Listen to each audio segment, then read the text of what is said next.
Hello everyone, my name is David Wang from South Korea, and in this video I want to share my thoughts on the books that we read during this summer course.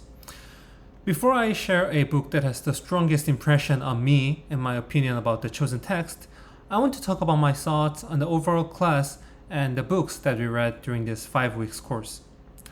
Honestly, there was no books that I didn't enjoy reading.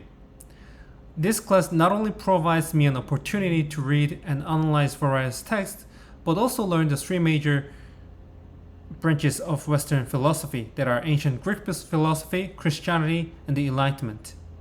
Therefore, I felt SCLA 101 transformative text is both classical literature and philosophy class. The class starts with Plato's well-known works, which are Euthyphro, Apology, Crito, and Phaedo. While reading Plato's dialogues, I started to realize why Socrates is the father of Western philosophy. Socrates developed a unique philosophical method called the Socratic method to approach to truth. Based on Socrates' belief, true learning does not come from listening to others or reading others' books. He believed that people should keep questioning about the concepts or natural phenomena. For instance, in Euthyphro, Socrates and Euthyphro keep asking in doubt about their ideas of holiness.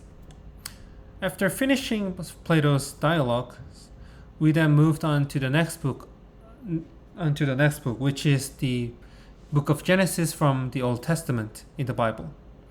The significance of Genesis is that it shows the cornerstone of Western civilization.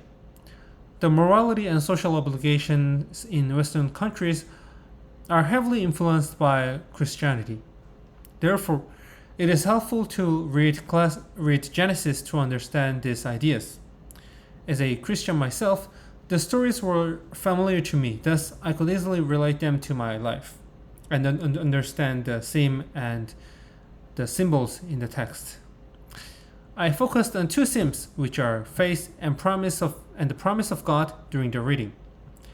These are the main themes throughout the Bible, and they are also the central belief in Christianity.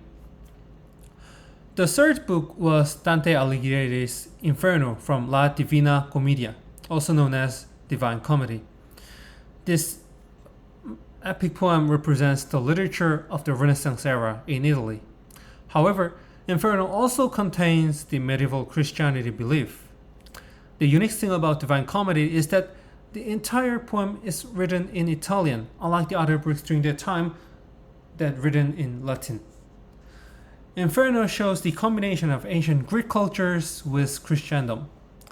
Characters from Greek mythology are either represented as sinners or guardians of the hell.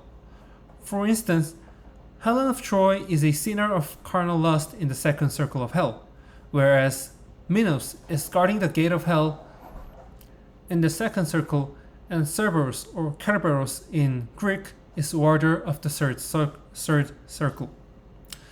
The first book was the English playwright Shakespeare's King Lear. King Lear is one of 4 tragedies, and throughout the play, I saw how King Lear becomes mad when he realizes he cannot control his daughter's behavior. His madness and insanity are symbolized by the storm in the wilderness. Since King Lear's background is from the time before Christianity spreads in Britain, the story focuses on universal moral values such as piety and virtues and the terrible consequences of lying and fraud. The final book was Faust, which is written by German poet Johann Wolfgang von Goethe.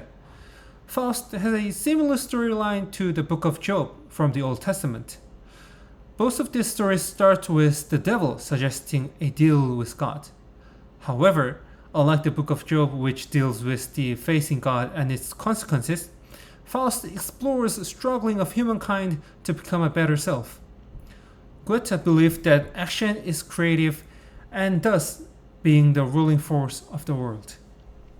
As a result, Faust is redeemed by his actions, not because of his faith in God. Faust shows how the ideology of Western society changes from changed from church-oriented to more people-oriented. Among these 5 books, Dante's Inferno is the book that I felt most strongly about. I first heard the name Dante when I was 12 while reading a book about the history of Italy. 1 year later, my Korean teacher talked about Dante's Divine Comedy during her class. She said, even though it is not an easy book, it is worth trying because it is a masterpiece. And after I back home, I spent some time researching Dante and found out that many people praise him, considering Dante being one of the greatest writers in the history of the world. From that day, I tried to read Divine Comedy, but it didn't work out because I was not familiar with the format of epic poems. So, I decided to read some reviews and videos about the book and read it when I grew older. However, I didn't have enough time, and I also forgot the name Dante as I moved to China and studied there for about 5 years. After my high school graduation in China, I needed to focus on preparing for my first year at Purdue, so again, I missed the chance to read this book. And then, right after my first semester at Purdue as an online course, I joined the mandatory military service in Korea. So, again, I missed the chance to read Dante's Divine Comedy. And because of these various events in my life, I almost forgot the name Dante and his book Divine Comedy until I took this course this summer. While reading the syllabus for this class on July, and during our first week of this course, I was surprised to see the title Divine Comedy on the reading list. I thought to myself, I finally get a chance to read this book. And when I finally read the first sentence of Inferno 10 years after I read about Dante, when I was 12, I was truly impressed by this lucky situation. For me, Inferno is a literary masterpiece. This magnificent epic poem contains the both historical and theological background of Europe during that time. Various references from Greco-Roman mythology might be entertaining reading while learning the theme from each canto, as I see the familiar figures like Minos, Cerberus, Helen. Since Dante illustrates characters from mythology different from their original form, it was interesting to think about the reason why Dante intended to change the characters into fiendish creatures. My answer to this question is because of medieval Christianity's belief to describe pagan gods as demons. For instance, Dante illustrates Minos as the guardian of hell, with a monstrous creature formed with a tail that wraps around the sinners.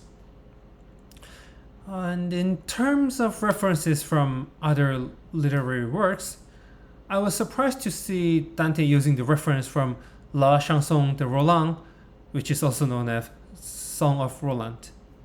This is because Song of Roland is the story of knights in medieval Europe, and the poem has a different cultural background, that is the Kingdom of Frank. During and after the reading, I rethink about the scenes covered in the poem and the terrible consequences for each sinner, also known as contrapasso. The term contrapasso means there are equal fitting punishments for sinners' crimes. And personally, the most terrible punishment is illustrated in Canto 28, where sinners of schism resides. Sinners are walking around the chasm until they arrive before the devil who slashes them. These wounds are healed right before they approach the devil, and their body is torn apart as they tore relationships among others. There was an interesting example in this canto, which is a historical figure, Curio. I saw that the soul of Curio who loses his tongue, and his tongue is cut out.